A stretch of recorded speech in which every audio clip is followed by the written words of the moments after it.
மகாராஷ்டிரா மாநிலம் புனேயில் பாரம்பரிய ஷானிவர்வாடா கோட்டையில் இஸ்லாமியர்கள் தொழுகை நடத்தியதால் அந்த இடத்தை பாஜக எம்பி கோமியம் தெளித்து தூய்மைப்படுத்தினார்.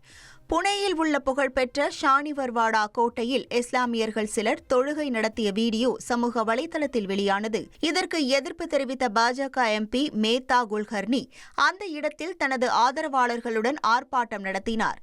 பின்னர் இஸ்லாமியர்கள் தொழுகை நடத்தியதாக கூறப்படும் இடத்தில் அவர் கோமியத்தையும் சாணத்தையும் தெளித்து சடங்கு செய்தார்.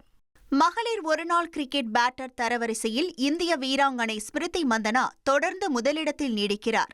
நடப்பு மகளிர் உலக கோப்பை தொடரில் இங்கிலாந்துக்கு எதிரான போட்டியில் ஸ்டைலாக விளையாடிய மந்தனா 94 பந்துகளில் 88 ரன்கள் எடுத்து கலக்கினாலும் இறுதிக்கட்டத்தில் பேட்டர்கள் சொதப்பியதால் இந்திய அணி தோல்வியடைந்தது.